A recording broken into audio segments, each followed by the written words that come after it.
Então, boa noite. Otávio, desliga teu microfone para não dar eco para mim aqui, meu querido. Muito bom. Aí, perfeito, aí fica sem eco.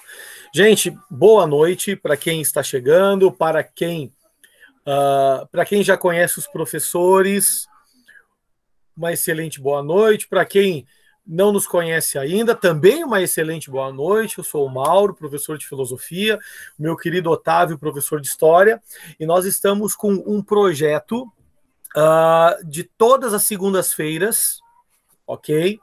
Um projeto de... Depois, meu amorzinho.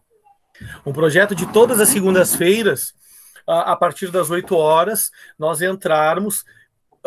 A nossa primeira reunião foi pelo Facebook, e a gente refletiu um pouquinho, e foi boa, foi legal, foi bacana, mas a gente gostaria de fazer pelo Meet justamente para esperar mais das participações daqueles que ficam ouvindo, que ficam assistindo. Como no Facebook a gente não tem a possibilidade de ter uma participação maior das pessoas que gostam dos assuntos históricos, filosóficos e que gostam das séries, como a gente não tem essa possibilidade de tanto diálogo, então dentro do Facebook se torna algo mais expositivo, mais do que o Meet, né? Pelo Meet, então, pelo Google Meet aqui, eu sei que a gente precisa ter um e-mail também do Gmail, se eu não me engano, para participar dentro dessa sala, mas é uma possibilidade de mais interação, uma possibilidade de maior diálogo acerca dos assuntos, e que, na verdade, aqui ninguém é doutorado, mestrado, PhD nos assuntos, mas tendo boa vontade é o que conta, e sintam-se à vontade para participar. Claro que uma regra aqui, né? Mas que uma regra é desnecessária de falar, mas a gente precisa falar. Obviamente todo mundo já sabe, mas a gente fala, né? A gente mantém o microfone desligado enquanto o outro está falando para evitar o eco. E aqueles que gostariam de falar, que querem pegar um pouco a palavra, vai ali no chat e coloca ali, né? Quero falar, por gentileza, gostaria de dar uma palavra. E aí a gente vai trabalhando e construindo esse diálogo. E por que a gravação?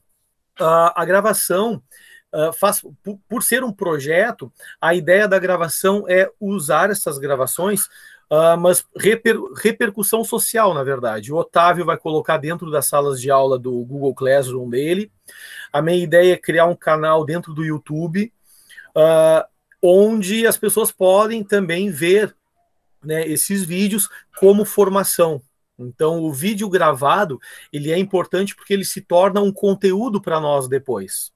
Então, ele se torna, dentro da historiografia, aí, ó, um artefato, um objeto também histórico, seja para os teus estudos posteriores, para algumas coisas que, pô, me lembro, lá naquela live a gente conversou sobre determinado assunto, então eu vou chegar lá para relembrar um pouco, para ver quais são as referências que eles falaram, as reflexões que foram feitas. Então, sintam-se à vontade. Nós aqui, a gente não tem rótulos, nós somos uma comunidade de pessoas interessadas em conversar, estudar e trabalhar juntos. Inúmeras reflexões que fazem parte do contexto, reflexões que fazem parte daqui a pouco de outras épocas, porque na verdade tudo vem entrelaçado. Se a gente for analisar, nós temos aí, ó, quase 3 meses de pandemia no Brasil, de isolamento, as problemáticas do racismo que estão gritantes neste contexto em que nós estamos vivendo aí nos últimos 10 dias, e ao mesmo tempo a gente vai tentar trabalhar sempre alguma série, a princípio do Netflix, né? Por exemplo, essa do Chernobyl não tinha, já teve no Netflix, não tinha mais, agora está na HBO, e a HBO não aceita banricompras, só aceita Visa e Master. Então, estou iniciando esta fala para dizer que o Chernobyl eu vou deixar com o Otávio e com a Duda, que viram. E todos aqueles que viram a série, que gostariam de falar e de contribuir, por favor, sejam bem-vindos. Eu vou ficar aqui só na escuta. E sim, se eu me sentir à vontade, eu falo algumas coisinhas também sobre alguma questão da filosofia. Ok, gente? E sim, nervosismo à flor da pele. ok? Nós estamos aqui quase com um iceberg na barriga, mas a ideia é que aqui seja um espaço também de ser um pouco sem vergonha, de perder o medo e de se expor. E nós, como educadores, professores, profissionais, a gente sabe a importância de termos um discurso forte, um discurso polido acerca de todas as coisas que a gente defende e que a gente precisa dizer para ter uma unidade, uma humanidade mais harmoniosa. Estamos aqui, então, para nos desafiar. Ok? Vamos trabalhar junto e construir um belo de um discurso, de uma retórica, professando sempre o amor, a unidade, o respeito e a tolerância entre todos nós. A tolerância, daqui a pouco, não é a melhor palavra. A fraternidade, sim, é uma palavra boa. Vamos promover a fraternidade entre nós. Otávio, toma conta. Duda também toma conta. E vamos chegando. Fala, meu querido, vou desligar meu microfone. Estou ouvindo perfeitamente vocês. Bom, então, boa noite. Eu vou pedir para a Dudinha se apresentar, falar um pouquinho sobre a expectativa dela, sobre como ela viu, e eu já vou começar com uma provocação para a Duda. Né? Quando eu chamei a Duda para participar, e eu disse assim, Duda, eu e o Mauro conversamos, a gente achou que seria legal uma terceira pessoa para falar, e aí a gente gostaria de fixar isso. Toda semana a Duda vai estar conosco, e a gente também está na busca de um quarto elemento, quinto, sexto, para cada vez ficar maior essas nossas lives e essas nossas discussões. E eu lembro que ontem a Duda começou me falando o seguinte, como é que tu me chama para assistir uma série em que tenha tanta matança de animais, né? No quarto episódio do Chernobyl tem uma quantidade absurda de matança de animais, e aí como é que fica tudo isso? E aí eu disse para a Duda assim, Duda, vai tranquilo, a lógica da série é a gente fazer essa discussão. Então a Duda vai começar dando uma boa noite para todo mundo, e Duda ficou tão chateada, assim, chocada com a questão da matança, essa questão moral que acabou chamando para esse questionamento. Como é que tu te sentiu em relação a isso? Boa noite, Dudinha. Boa noite. Primeiro eu queria agradecer ao Otávio e ao Mauro pelo convite, dar boa noite ao resto do pessoal que está aqui na chamada. E bom, sim, a primeira coisa que eu disse ontem na nossa reunião foi como é que tu me faz assistir uma série que mata bichinho, né? Porque tem a cena dos filhotes e a cena dos tiros. Para quem não assistiu, sim, tô dando spoiler, bichinhos são matados em um dos episódios. Mas então, né? Eu falei brincando a questão dos animais, né? A série ela trata sobre o acidente de Chernobyl e toda uma questão política, né? Que engloba a questão da Guerra Fria, que engloba o fim da União Soviética como potência, né? E bom, eu falei a questão dos bichinhos, mas eu comecei a pensar depois daquilo sobre a parte da redução de danos, né? Não é porque a gente tá vendo bichinho que é matar. É porque esses bichinhos vão ter um braço na testa daqui a pouco se a gente não matar o bichinho, né? É meio complicado. A provocação, ela veio, o Otávio tá com essa carinha de deboche que eu tô vendo, né? Porque eu me sensibilizei muito com o contexto todo da série, inclusive transferi parte do contexto da série para nossa realidade. Eu acho que o Otávio ele pode contextualizar bem melhor do que eu, e vou passar a bola para ele no momento para ele falar sobre a série, sobre o contexto, e a gente expandir o debate para a parte filosófica e jurídica da coisa. Dudinha, assim, ó, não, na verdade é que eu tô um olho no peixe, um olho no gato, né? Eu tô lendo o chat aqui também, tá? Duda Linda, chama os amigos para ver as conferências e chega meia hora depois. Isso eu vou fazer questão de ler aqui, tá? Não, na verdade, assim, ó, o que é essa questão da contestação e por que isso chamou tanto atenção? Chernobyl foi um episódio de dimensão mundial, né, em um período onde a informação ela não se dava da mesma forma como ela se dá nos dias de hoje. A gente teve um acontecimento nessa semana que passou, que vai motivar um convite para vocês participarem da live da próxima semana, mas eu não vou dar spoiler, eu vou deixar o Mauro convidar no final da live, a ideia do que a gente quer trabalhar, mas aconteceu nos Estados Unidos um episódio e isso tomou uma dimensão mundial porque muito rápido isso chegou aos ouvidos das pessoas. Naquela época, em 1986, quando a gente vai ter esse evento, de certa forma, as informações elas não são passadas no mesmo momento em que elas acontecem. O que vai acabar acontecendo ali naquele momento é que a sociedade, de um modo geral, ela só recebeu aquela informação que os meios do governo resolveram reproduzir. Então as pessoas elas ficaram completamente sem entender o que de fato aconteceu. Se de fato tinha acontecido uma explosão ou não, né? Tem um dado momento em que um dos maiores responsáveis, ele está dentro do hospital e ele continua acreditando que não aconteceu explosão, porque essas informações não foram passadas, elas foram escondidas, muita gente não fazia a menor ideia do que acontecia. E por isso que talvez naquele período essa explosão ela não tenha tido essa mesma dimensão que a gente teve, essas manifestações, por exemplo, em função disso, né? Em função dessa globalização e dessa polarização que a gente tem nos dias de hoje. E por que eu puxei assim essa provocação com a Duda? Porque tem algo que mexe muito conosco, que é a questão moral. Essa série, ela puxa muito a discussão em relação ao que é moral, o que é ético, o que é legal, o que não é legal, e aí é onde a gente vai conseguir fazer esses viés de tentar entender um pouco mais a série.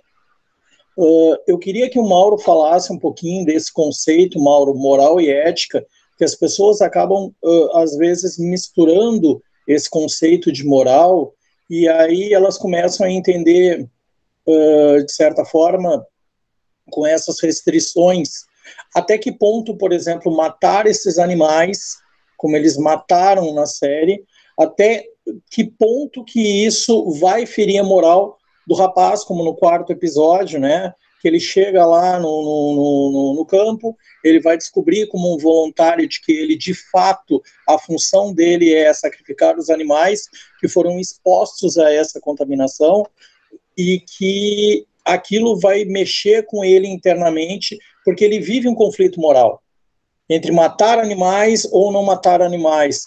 Mauro, puxa um pouquinho essa discussão da moral para a gente aí.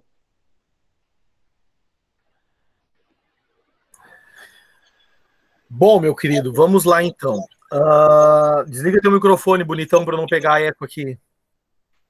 Aí, bonito.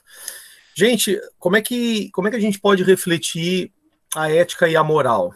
Primeiro lugar, para poder penso, ok, que para poder entender uma moral que é uma construção, eu preciso entender a ética, que dentro das interpretações da ética, alguns vão dizer que a ética é uma construção e alguns vão dizer que a ética é uma descoberta. Depende do filósofo, depende da linha que tu escolhe, inclusive para a tua vida. Afinal, ética é a reflexão do bem e do mal. Né? De maneira pura, ela é a reflexão das concepções de certo e de errado. A questão é que se tu tens na tua vida uma postura mais essencialista, se tu tens na tua vida uma postura onde alguns valores para ti são imutáveis, onde alguns valores para ti são absolutos, tu vai encarar que a ética são verdades imutáveis e erros imutáveis, ou seja, o bem é sempre bem numa ética essencialista e o mal é sempre mal, ok, numa ética essencialista. Se a gente for pensar numa ética mais sofística, a gente dentro da escola sofista, que a gente vai dizer que o homem é a medida de todas as coisas, então quem estipula o certo e o errado, quem estipula o bem e o mal é a raça humana. É uma ética mais realista, porque é uma ética construída, nós iremos, então, ter uma outra linha de raciocínio. ética é sempre a construção de uma reflexão, ou melhor, é a reflexão do certo e do errado.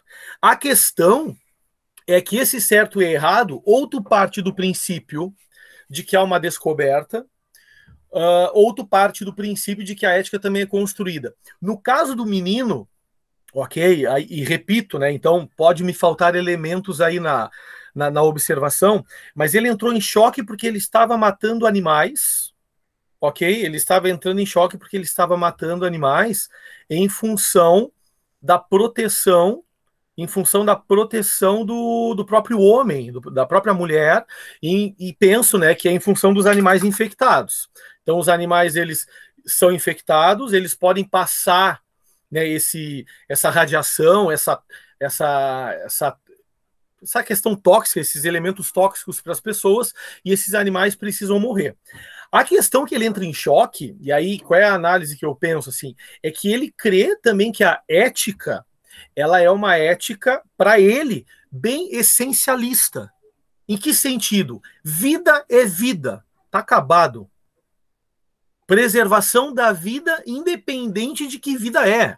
E se a gente for analisar, nós vivemos num espaço, nós vivemos num planeta onde tem aí, 30 milhões de espécies diferentes, 5 milhões de espécies são catalogadas hoje em dia, e dessas 5 milhões de espécies catalogadas, o ser vivo é uma espécie. Então, como assim? Como assim matar o animal em detrimento do ser vivo? Ou melhor, como assim matar o animal em detrimento da raça humana? Se a gente for pensar. Então, ele tem uma ética bem essencialista, que preserva a vida pela vida e está acabado, ponto final. Não matar para ele é ético, independente. Então, eu digo assim que ele tem uma ética, a gente pode dizer assim, de certa maneira, bem kantiana nesse sentido, uma ética kantiana, uma ética universal de preservação da vida. E ele entra em choque porque ele está recebendo daqui a pouco uma outra ética, onde dentro desta ética a preservação da raça humana é maior do que a preservação dos outros seres vivos. Então ele vai entrar em choque. De certa maneira a gente pode dizer aí, que é uma ética essencialista que ele tem, uma ética mais kantiana, uma ética universal, em detrimento de uma ética que tá chegando para ele mais utilitarista. Em que sentido? Eu preciso preservar a felicidade humana, eu preciso preservar a humanidade, e para preservar a humanidade, a matança do animal é um meio, é um instrumento. Então, nesse sentido, ética utilitarista. Então, ou nós temos uma ética, então, mais essencialista, kantiana, da descoberta, o amor é amor em todos os lugares, né? Não matar é um valor extremamente universal, independente do contexto, nós temos essa ética, e uma ética, então, mais utilitarista, que coloca todas as coisas a serviço da raça humana. E penso que é por isso que ele entrou em choque. Como assim tudo a serviço da raça humana? Então, quer dizer que existem vidas mais importantes do que outras vidas? Existem seres humanos mais importantes do que outros seres humanos?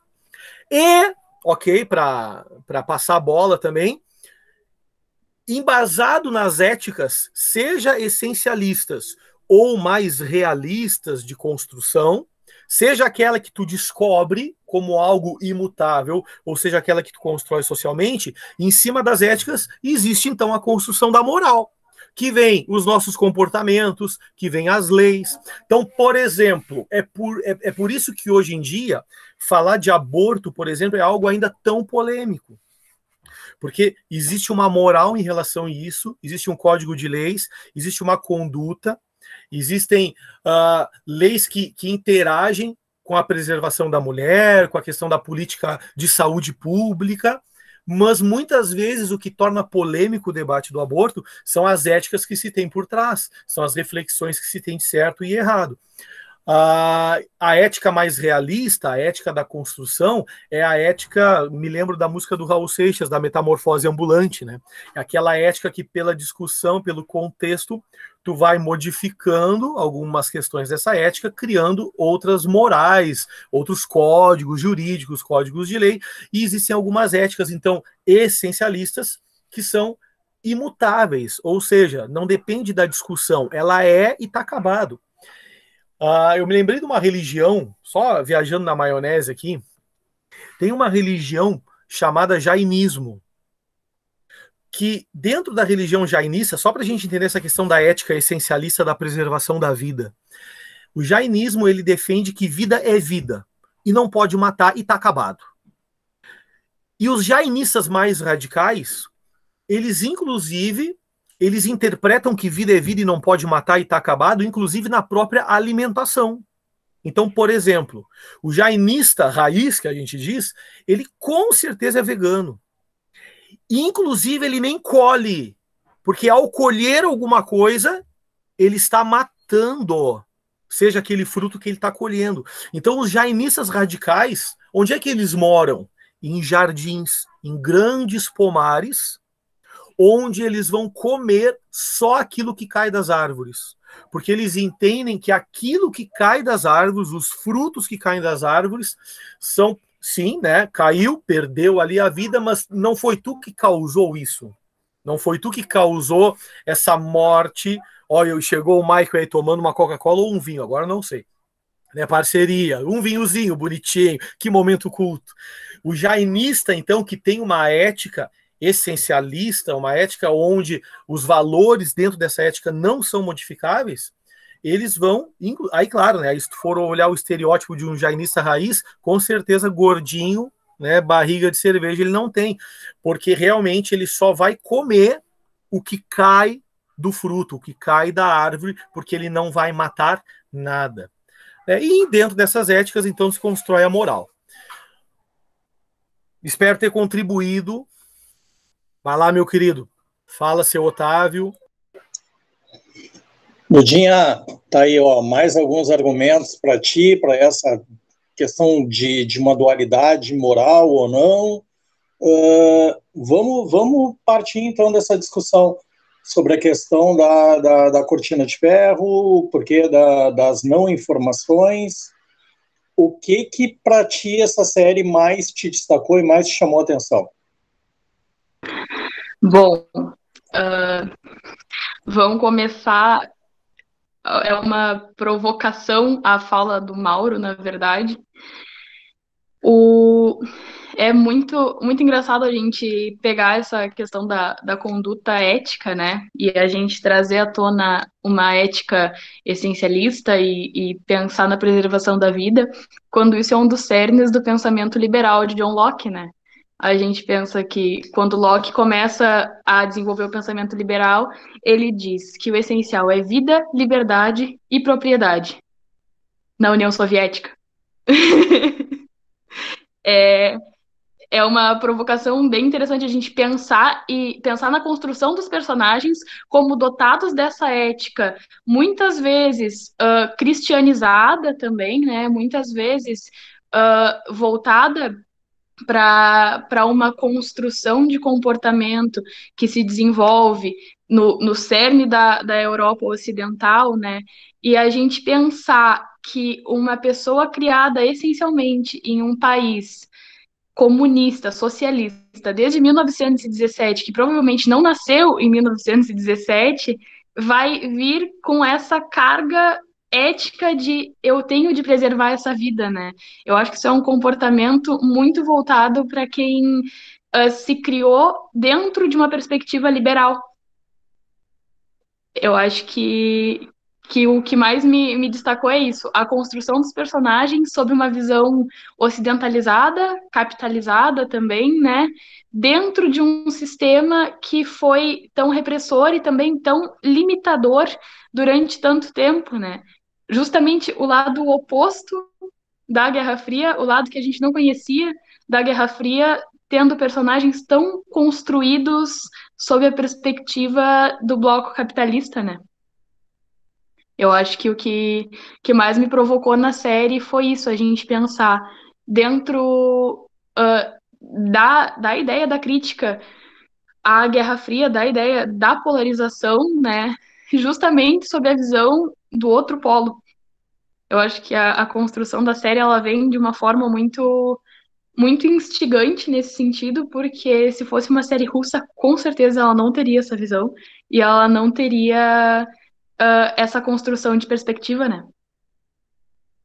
Principalmente pela influência da parte do governo, né? Porque o Putin também não fica tão longe da postura do Gorbachev, tirando que, né, estamos vivendo outros tempos, mas também me instigou bastante a parte do comportamento do governo, do comportamento da KGB durante a série, e pensar que com essa construção tão diferente, com essa perspectiva tão diferente, com uma época completamente adversa, né, a gente ainda tem a negligência do governo e a ideia de que o Estado, principalmente na construção socialista, estatista e dotada do intervencionismo, né, o Estado ele vem como nosso protetor, né? A gente é criado com a consciência de que o Estado deve nos proteger, mas o que se mostra o tempo inteiro na série, o que se mostra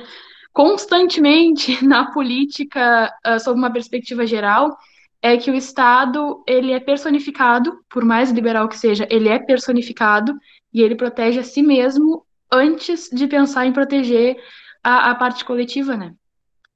Eu acredito que seja o que mais me tocou na série toda. Mas eu vou fazer a mesma pergunta para o Otávio, porque eu acho que ele pode ter uma opinião um pouco diferente da minha, que normalmente tem. E acho que a discussão pode se dar de uma forma bem legal agora. Gostei da tua ideia de provocação, né, Duda? Mas assim, ó, como é bom ver, vou puxar o mesmo nome que o Mauro chamou ali do Michael. Michael estudou comigo na faculdade, Mauro. Me lembro do Michael jogando RPG comigo, cara. Pra tu Não ver conta, a não lembrança conta. que eu tenho. Ah, vou te entregar agora, Michael, tu vai ver só. E o futebol na chuva, no barro, hein? Pra tu ver, olha só. E eu lembro assim, ó, essa série ela é tão importante da gente fazer essa discussão porque a gente tem uma série elaborada por um bloco capitalista, tá? Sobre uma visão de um bloco socialista, de um bloco fechado durante muito tempo. Então, na verdade, a gente não tem totalmente o apelo à fidelidade. Muita coisa do que foi colocado na série, ela destoa um pouco dessa realidade, ela é muito fantasiosa. A partir do momento que eles acabam se colocando em algumas cenas para chamar bem a atenção sobre o evento. Em um dado momento se convida o Legasov para participar de reuniões e quem esteve presente, assim, dos relatos que se faz, ele não se encontrava presente nessas reuniões do alto escalão. Então são coisas assim, ó, a forma como ela foi passada, do ponto de vista histórico, ela apresenta uma série de falhas, certo? E a partir daí, talvez, que a gente vai começar a ver uma ruptura maior no que vai dar fim a esse bloco socialista um pouco mais adiante, né? No marco que a gente vai ter, que vai ser o rompimento principal, que é a queda do Muro de Berlim. Então, Chernobyl é só talvez uma pontinha desse iceberg que mais adiante vai nos trazer essa discussão. Essa série ela é extremamente conflitante porque ela vai vir muito para o apelo ético e moral, né? Só que é uma ética e moral construída com base naquilo que nós aprendemos no Ocidente, o que é ético e o que é moral. Os autores que nós citamos ali, o caso do Mauro falar, que dependendo do autor, cada um vai entender essa ética de uma forma, talvez essa mesma ética não seja visto em todos os lugares da mesma forma, né? Talvez o que para nós ela não seja moral, para o ensinamento que os caras tiveram uma vida inteira isso seja. Vou usar um exemplo do que eu vi hoje. Eu estava folheando ali o Facebook ao acaso e eu vi um relato que num desses países islâmicos o primeiro-ministro disse que quem contraiu o Covid é porque era uma doença de gays, né? Que acabava contraindo. E por curiosidade, hoje ele tinha testado positivo. Então, ele acabou cuspindo contra o vento e voltou tudo exatamente para ele. Então, dependendo do lugar, dependendo da cultura, se entende exatamente esse princípio moral de uma forma diferente. Nem todos pensam isso dessa moral da mesma forma. E talvez a série ela puxe muito para esse tipo de reflexão. Por que a gente discutir Chernobyl é tão importante? Para ver essas várias reflexões que a gente vai ter. Porque uma mulher grávida, ela coloca em risco a vida de uma criança quando ela resolve se aproximar de alguém que estivesse contaminado, colocando em risco a própria vida e a de um feto. Por que se coloca a vida de tantas pessoas em risco por um bem maior, que se imaginava que seria um bem maior? Para preservar a vida de milhões de outras pessoas, eu vou matar uma série de pessoas, mas isso é algo calculado, né? Para salvar milhões, eu vou sacrificar alguns. Até que ponto isso é ético? Até que ponto isso é moral? Essa série ela nos traz esses questionamentos. E quando eu falei com o Mauro, quando eu falei com a Duda, eu disse, vamos puxar isso, vamos ver como o pessoal vai entender essas várias identificações com a moral e com a ética. Michael, Mércia, Ju, Gabi, Pedro, Claire e mais alguém que quiser, abre aí o áudio, toca a pergunta, toca a fala, que a gente está aqui para ouvir vocês também.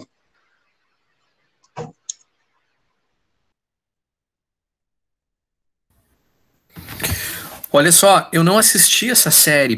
Eu tô participando da live muito mais pelo convite do Mauro. Sabe aquela coisa assim? Quando o cara que está oferecendo o produto é confiável, é porque certamente o produto é confiável, né? E aí eu fiquei sabendo do tema da live agora, quando ele postou no grupo lá dos professores. Mas a pergunta que eu tenho para fazer é o seguinte... pode ser para ti, Otávio. Tu que tá bem diferente ainda da última vez que eu te vi lá na casa do Maurício, lá, você acha que foi lá, enfim.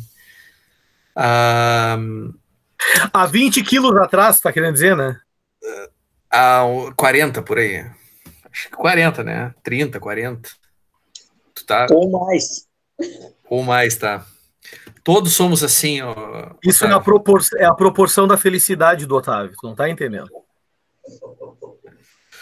Olha aqui, ó, o debate... Ele engordou quando começou a me dar aula, eu me estressei muito, coitadinho. Foi na base do chocolate, Duda, para dar aula para vocês. Essa moça, Maria Eduarda, foi tua aluna, Otávio? Cara, assim, ó, foi e... O que eu digo assim, ó... Mas a Maria Eduarda não tem culpa. Não são meus alunos, Michael, na verdade, assim, ó... Ela passou pela sala de aula, posso te dizer isso. Mas eu te garanto que eu e o Mauro, que fomos professores no mesmo momento na escola, aprendemos tanto ou mais com ela do que a gente pôde tentar ensinar. Eu trabalhei com ela a história, mas o resto talvez ela tenha ensinado muito mais. E, Michael, eu tô chateado e não por mim, tu vai ver só. Não jogo mais RPG contigo. Não, o Mauro convidou, né, cara? Eu não disse que eu vim só por causa do Mauro. Eu disse que o Mauro convidou, e aquela coisa do vendedor confiável, o produto é confiável também. Mas depois o Mauro faz o print lá, Otávio, do que eu escrevi no grupo dos professores lá do Sicília, e aí ele te manda os elogios que eu fiz à tua pessoa lá. Olha só, o que eu queria saber é o seguinte, ó, vocês estão discutindo a produção cinematográfica da série ou vocês estão discutindo o contexto histórico, a historiografia que envolve a série? O que é que vocês estão... Qual é o epicentro da discussão? Michael, assim, ó, a proposta da gente fazer essas lives assim é ver de que forma a gente consegue trabalhar a proposta dessas séries da Netflix e de outras modalidades de streamers que a gente vai ter, de que forma a gente consegue inserir isso na história, na filosofia, na sociologia, no direito, de que forma a gente consegue trazer isso e mesclar com a nossa vida no dia a dia. Porque às vezes a gente não consegue atingir diretamente com aquele conteúdo frio que a gente trabalha em sala de aula, mas talvez a série nos sirva de muleta, né, se eu puder usar essa palavra, para que a gente consiga chegar com esse olhar muito mais direcionado ao nosso aluno, muito mais direcionado às pessoas de modo geral. Então, quando a gente pensou em trabalhar Chernobyl, o que a gente queria? Discutir muito essa questão moral e ética, porque a gente tem essa vertente muito grande na série Chernobyl. Se a gente for só discutir a historiografia relacionada a Chernobyl, a gente vai ver que tem vários fatos que são verdadeiros, que eles são baseados em fatos reais, né? A cronologia que vai ser sequencial, a explosão de Chernobyl, aquilo ali é fato, é real, mas a gente vai ter uma série de coisas que são fantasiosas, que são lendas urbanas, como, por exemplo, a questão de que as pessoas foram para a ponte observar aquela imagem, aquela cena da radiação, daquele brilho, que era uma imagem que eles se surpreenderam naquele momento. Aquilo não passa de uma lenda urbana, né? De acordo com os relatos de quem viveu no momento, e diz que aquilo de fato não aconteceu. Então a gente, quando for chocar com a história, a gente vai ter esses dois pontos, que é verdade e que não é. Mas quando a gente traz para essa discussão de modo geral, não é só entender sobre a forma que os americanos fazem algo a respeito dos russos, mas como é que a gente consegue entender uma moral diferente dessa moral ocidental que a gente está acostumado. Porque a gente está acostumado muito mais a seguir essa moral europeia, né, que a gente está estudando e que nos foi passado, onde a nossa cultura indígena, onde a nossa cultura dos antepassados, ela foi moída, esmagada e jogada fora, e a gente foi obrigado a absorver tudo que o europeu nos mandava, e até hoje, muitas vezes, a gente é obrigado a jogar fora os nossos conceitos, a nossa raiz, e obrigado a aceitar tudo aquilo que vem de fora, né? Então, de que forma a gente entende essa moral como algo que mexe conosco? De que forma essa série mexe conosco? O princípio da gente discutir era isso, como é que mexeu com cada um de nós, como é que mexeu com a Duda, com o Mauro, com o Michael, com o Otávio, com todos os que estão se fazendo presentes. Vou jogar para quem quiser falar, viu? Pode falar aí.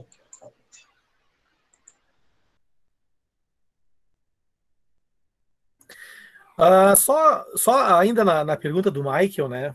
Qual é o epicentro? Eu acho que o Otávio ele tá mais planejado do que eu, assim. Eu tô muito no espontaneísmo, no sentido de que existe elementos da história, existe elementos da filosofia, existe elementos cinematográficos, mas por trás dessa questão do cinematográfico, não no sentido técnico, mas no sentido da visão que se emprega na criação de alguma série, como, por exemplo, o que a Duda trouxe agora, né? Então, uma visão liberal, uma ética mais liberal, construindo uma cultura mais socialista comunista, né? Então, daqui a pouco, será que o menino, que não sei de onde é que vem, se chocaria ao ter que matar animal se tivesse num outro contexto ético e moral? Então, no caso dele, ele se demonstrou muito conservador, conservador não digo, né, mas conservador da vida sim, né, muito essencialista na questão da vida, né, mas eu estou muito espontâneo nesse sentido. Eu acho que nós estamos construindo algo dentro dessas lives, E, sinceramente, ainda eu não sei, assim, ó, pormenores, eu não sei bem o que nós estamos construindo. Mas eu penso que nós vamos encontrar, né, respostas para esta pergunta. O que estamos construindo aqui? Então, acho que, em primeiro lugar, estamos construindo um debate, um discurso, uma conversa, uma nova consciência das coisas. Eu penso que nós construirmos uma consciência mais polida dos fatos, dos fatos históricos, dos contextos da filosofia.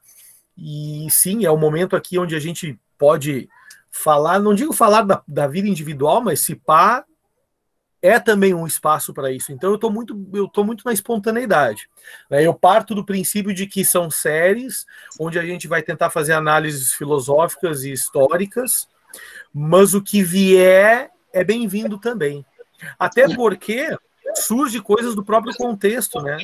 Então... Mauro, me permite só uma provocação para ti. Vai. E se ao invés de falássemos sobre Chernobyl, a gente tivesse trazendo isso para a nossa realidade atual? Se o nosso Chernobyl fosse essa Covid, fosse essa pandemia maluca, se a nosso dilema moral fosse escolher uma das pessoas da nossa família para sacrificar, como o rapaz ficou preocupado sobre matar animais ou não matar animais, se o nosso dilema fosse nos preocuparmos com a economia e deixarmos de lado a vida, se a gente tirar de lado esse contexto de Chernobyl e trazer para um contexto dos dias de hoje, e só tirar o foco, por isso que eu digo assim, ó, a gente pode usar exemplos para tentar trazer para o nosso cotidiano e tentar traçar um paralelo em relação a isso. De que forma eu posso olhar para Chernobyl e tentar identificar para o meu dia a dia?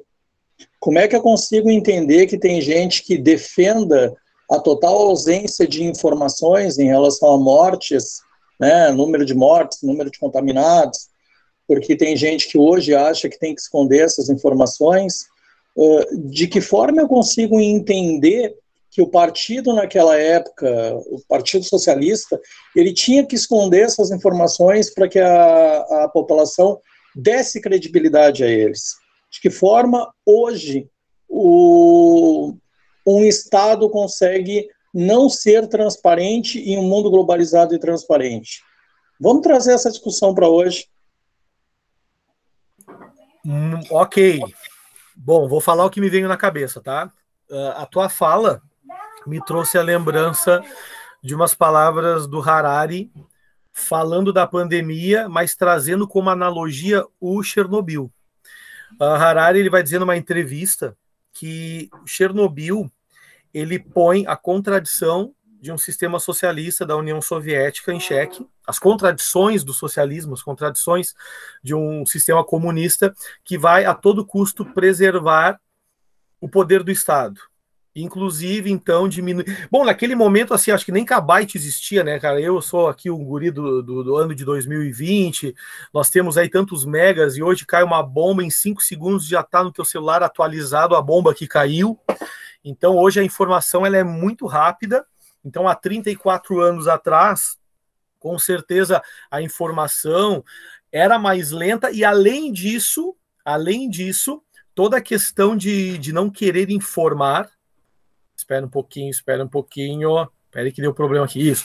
Não querer informar as verdades justamente para não perder a credibilidade do seu próprio poder enquanto Estado, que a Duda já falou sobre.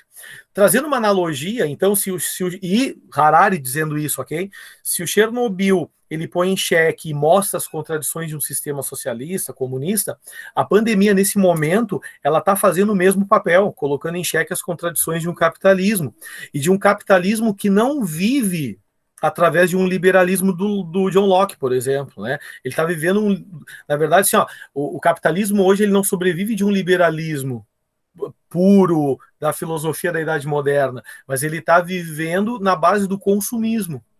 E é em função de um consumismo exagerado que a gente está vendo que, sim, ó, é a crise econômica, acho que é 1 milhão de desempregados a cada mês dentro do Brasil, o governo tentando bancar, tentando contribuir de alguma maneira assim que não chega nem aos pés daquilo que deveria fazer. Então eu penso que a pandemia ela põe em contradição também o sistema capitalista. Então, fazendo essa analogia, ok? Bom, eu tenho outras coisas aqui que eu anotei, mas se tu quiser me provocar, porque eu não me lembro de toda a pergunta que tu fez para mim, meu querido. Otávio, qual era a outra parte da pergunta? Só me relembra, bonito. Não, na verdade, eu queria só fazer essa reflexão entre fazer esse paralelo.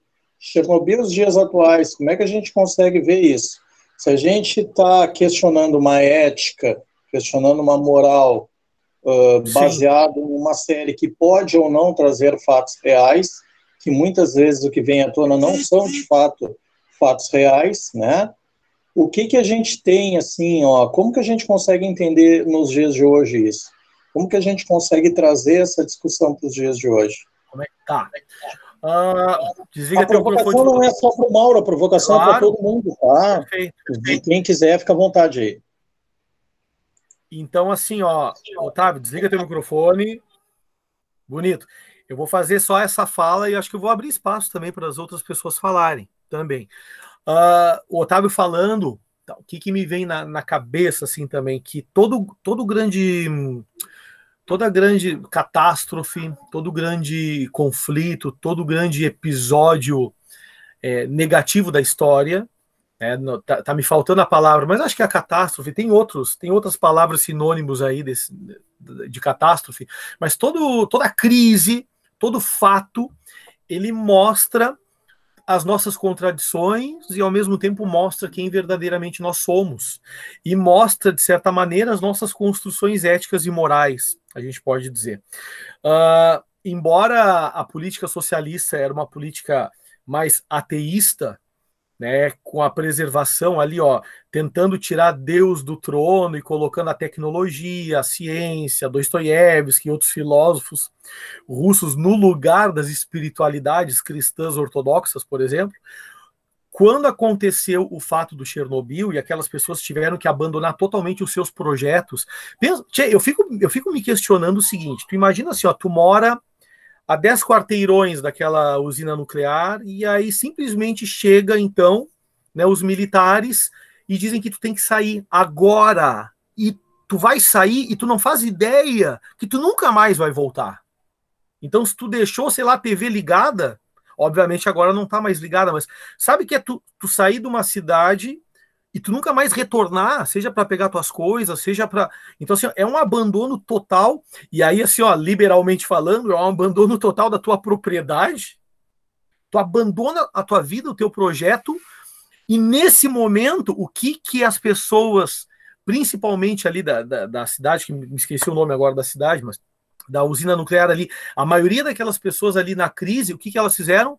Retornaram às espiritualidades, que o próprio sistema, pregando ateísmo, começou, obviamente, a menosprezar, a banalizar. Então, as pessoas voltaram para as espiritualidades. Então, o vazio ele foi tão grande naquele momento que, sim, eu posso me apegar à razão, ao progresso científico, à razão como instrumento de progresso, mas no momento que isso cai, as pessoas voltam, daqui a pouco, para algo mais essencialista, mostrando quem verdadeiramente as pessoas são.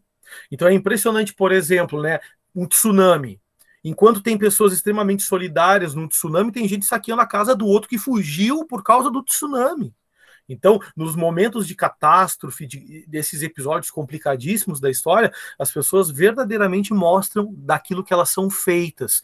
E o que eu analiso às vezes? Que o nosso discurso, ele precisa sim ser politicamente correto, o nosso discurso ele precisa ser alternativo, ele precisa ser fraterno, mas na hora que o bicho pega, a gente se mostra muito mais conservador e tradicional do que a gente imaginava ser.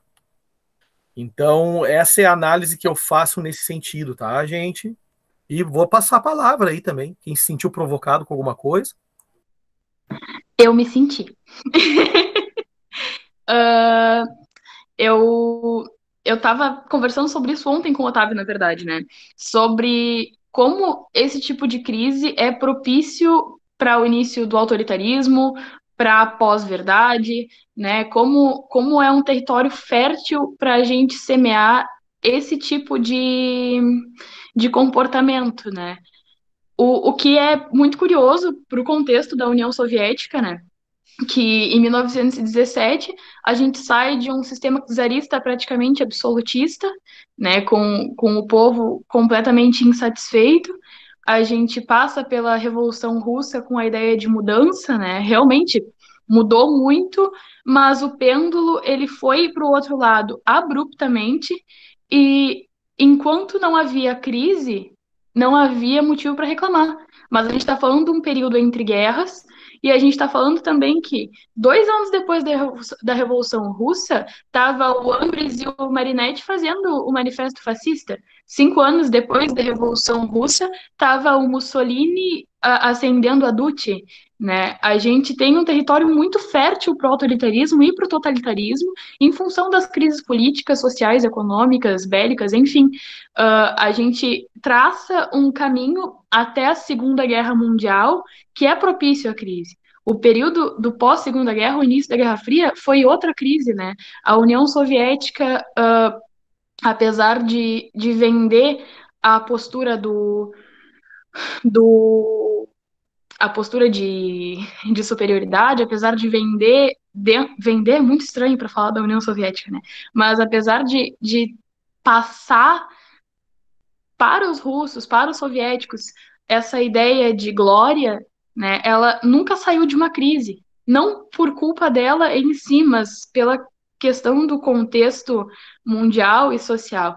E o fim da União Soviética é marcado pela crise da Guerra Fria, que ainda que marque um fim de crise, inicia outro, que 5 anos depois gera o fim da União Soviética. Mais uma vez, o Gorbachev, ele pegou um abacaxi para descascar muito grande e não soube administrar isso da maneira mais sensata possível, né? Ele poderia ter arcado com a verdade no momento em que se coube, por uma questão de preservação de saúde, por uma questão de preservação de confiança, pela incumbência do Estado de proteger o cidadão dentro do que se promete, né? Mas não cumpre e prefere tratar com inverdades e prefere tratar de um acidente nessa proporção de forma negligente e tomando as atitudes necessárias depois que já tinham pessoas infectadas, depois que já havia toda uma crise dentro da crise. Né? Ele foi um mau administrador nesse sentido. E eu acho que o território ele é muito fértil para a revolta popular também.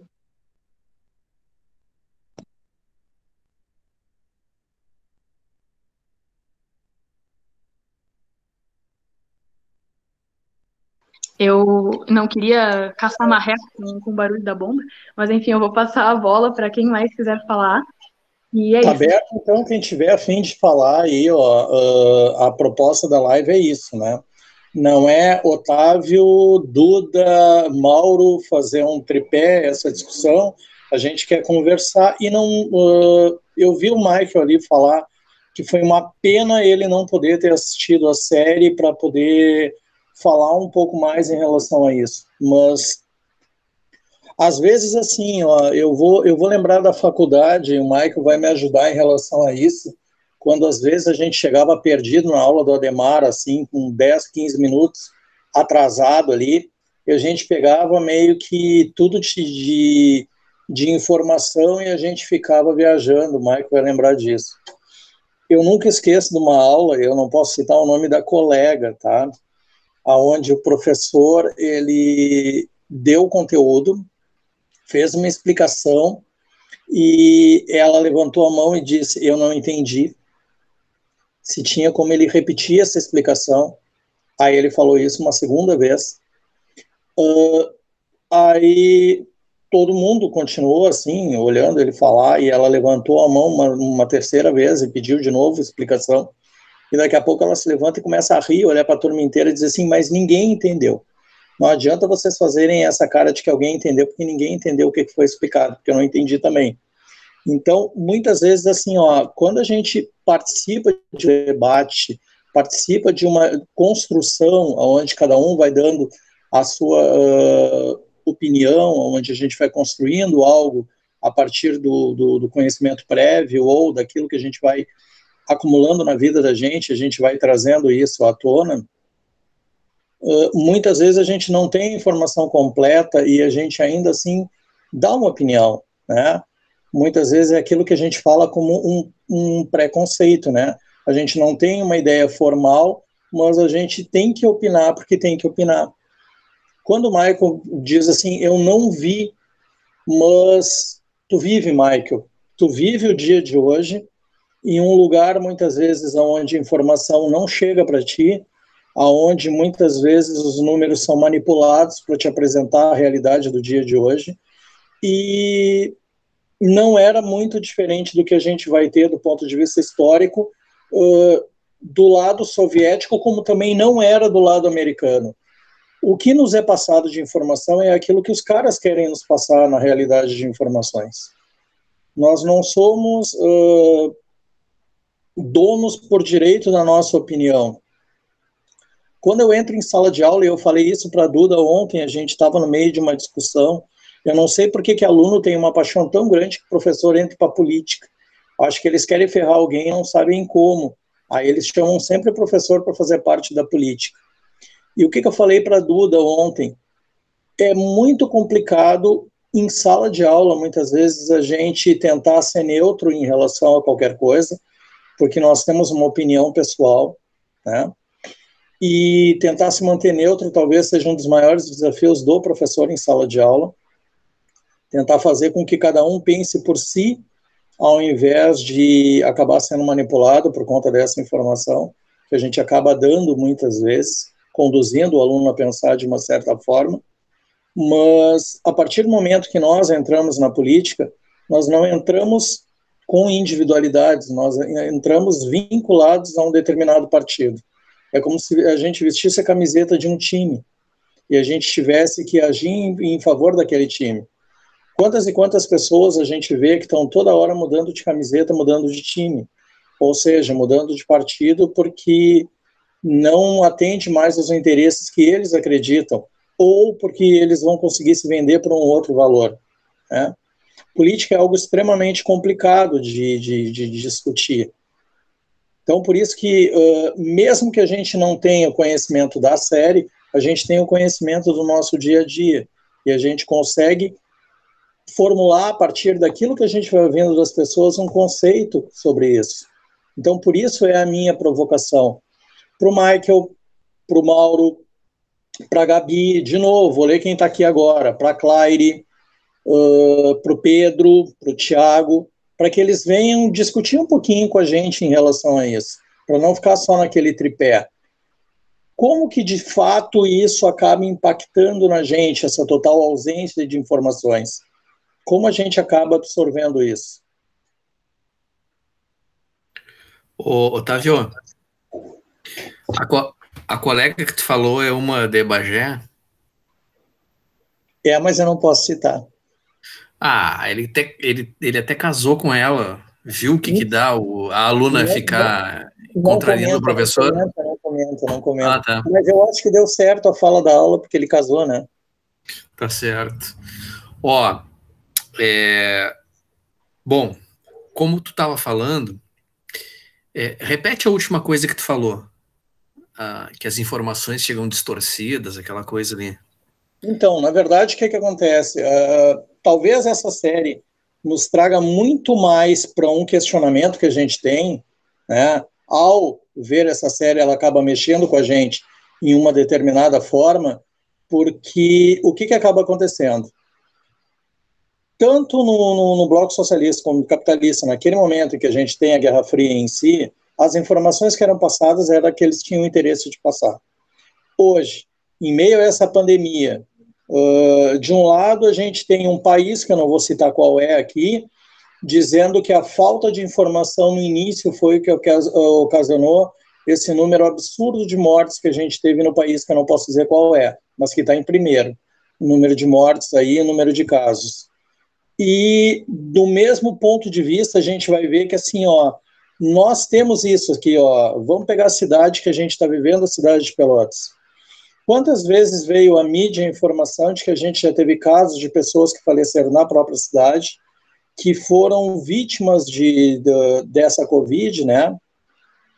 e que essas informações, ou a gente passa essa vítima para uma cidade, ou a gente muitas vezes coloca isso para baixo do tapete, tentando colocar como se é normal, vamos fingir que nada está acontecendo, porque a gente precisa abrir o comércio, vender, ganhar dinheiro, fazer uma série de coisas, e a vida fica relegada a um segundo plano. Será que essas informações também não acabam impactando a gente? Ah, tá. É exatamente o que eu estava lembrando. Vocês estavam falando da série Chernobyl e tal. Aí eu estava lembrando de um filme que os historiadores adoram, Otávio. São loucos. Que é o Adeus Lenin. Tu já deve ter visto, óbvio, mais de 10 vezes. Né? Já deve ter visto, vírgula, mais de 10 vezes. Naquele filme, justamente uma das questões elementares ali que justificam em parte, vamos colocar entre aspas, a sobrevivência da personagem lá, né? É justamente a construção de uma realidade adversa, digamos assim. Os caras constroem um tipo de realidade para que ela consiga sobreviver à doença que ela tenha lá, e aí ela não vai ter os impactos negativos na saúde. E como ela era do Partido Comunista, ela não poderia saber que tinha caído o Muro de Berlim, né? E que, enfim, de fato isso acontece todos os dias. O que tu falou aí de que a gente é bombardeado por notícias que nos impactam de forma positiva e negativa, o maior exemplo é o que está acontecendo nesse país aí que tu falou, quer dizer que tu não falou, né? Em que a gente de fato não sabe o que está acontecendo, não sabe em quais dados vai confiar, se é nos dados que são apresentados pela TV, nos dados apresentados pela internet, nos dados apresentados pela pesquisa da UFPEL, enfim. Nos dias de hoje,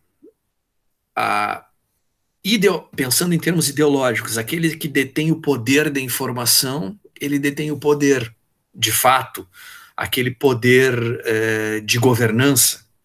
Então, toda vez que o Estado ele se instrumentaliza nesse sentido, ele acaba desenvolvendo uma maneira sólida do exercício desse poder, né? Quando eu falei que eu não tinha assistido a série, não é no sentido de que não poderia ter argumentos para a gente discutir aqui e tal. Eu lamentei não ter assistido a série porque ela me parece realmente ser uma série muito interessante, assim, pelo fato dela gerar uma discussão desse volume, e me sinto compelido a assisti-la, iniciando nos próximos instantes ao fim deste debate aqui tão fervoroso. Mas enfim, o que eu queria falar era isso. Quais são os próximos planos para vocês discutirem aí e tal? Otávio, eu posso pegar a palavra? Tua, neguinho, pode falar à vontade. Olha só, algumas provocações da fala do Otávio e do Michael. Primeiro, uma coisa que o Otávio... Eu já ouvi o Otávio falando, inclusive no meu estágio, lá no Félix da Cunha, assistindo as aulas do Otávio. Conversei já com o Otávio sobre isso, ou melhor, ouvi o Otávio falar sobre isso também. Mas é algo que realmente... Quando o Otávio diz que ele, como professor, ele mantém a neutralidade para não influenciar os alunos, eu entendo o que o Otávio fala, né, mas eu não consigo... aí é uma coisa assim, o Mauro... Né, isso é interessante, né? Isso é um debate interessante. Os professores e educadores devem manter a neutralidade ou não? E eu confesso que eu não consigo manter neutralidades. A minha opinião, ela não é um convencimento, né, nem uma influência aos meus alunos, mas eu tenho os meus argumentos dentro da minha opinião, e as opiniões, elas são muito... Ao mesmo tempo que são sólidas, elas são líquidas também. porque não se trata de um extremismo nem de um fundamentalismo da minha opinião, mas eu não consigo, dentro de uma sala de aula, não dar a minha opinião. O que eu penso ser justo, e aí na frase de Spinoza, o Spinoza diz que o filósofo deve andar por cima das ideologias. Nesse sentido, eu acho muito legal, inclusive é uma proteção. Não se trata de ser neutro, mas se trata de, dentro da tua sala de aula, tu mostrar as diversas ideologias que podem ter, os diversos pontos de vista que podem ter acerca de uma temática. Né? Então, realmente, eu sou um cara que opina muito dentro da sala de aula, os meus alunos sólidas mutáveis, gostei do que a Duda falou. Então, assim, eu sou um cara que opina muito dentro da minha sala de aula, deixando sempre bem claro que os alunos não precisam concordar comigo e busco mostrar, né, dentro da limitação do meu conhecimento, tento mostrar os dois lados, né, ou os três lados, porque dependendo do debate, que nem diz Deleuze, não é bipolar, às vezes é a linha da fuga que aparece ali no meio do debate, que sim, então não é, nem sempre é algo antagônico, às vezes é como, né, é o tripé aí do Otávio das pessoas falando. E a outra coisa que eu ouvi o Michael falando, e que sim é influenciado também pelo Otávio aí na fala, é a questão da imprensa, que ela, muitas vezes, ela tem essa missão de distorcer ou de não informar. Só que a nossa imprensa, o que eu penso? Aí a opinião também minha, no caso, a nossa imprensa hoje em dia, ela é tão multifacetada que a gente precisa, às vezes, e é complicado hoje, porque, assim, vou encerrar um pensamento e vou falar outro, na verdade. A imprensa, ela é multifacetada e o governo sempre tenta comprar algumas imprensas, no caso, né? Eu digo que a imprensa, eu digo não, né? Outros, parafraseando outros, a imprensa é o quarto poder hoje em dia. E ele é um poder acima aí, ó, de legislativo, executivo, judiciário, ele é um poder que fiscaliza o governo. A questão é que sim, algumas imprensas são compradas e outras não, e a gente tem que sempre se aproveitar daquelas que não são compradas. Então, por exemplo, eu estou vivo para ver a esquerda assistindo o Globo, porque a Globo está fazendo boas reportagens para criticar o Bolsonaro. Ô, Mauro. Só para encerrar, meu querido, eu já vou te passar a palavra. Então, assim, ó, eu acho que dentro dessa diversidade de imprensas que existem hoje, e como quarto poder, a gente precisa.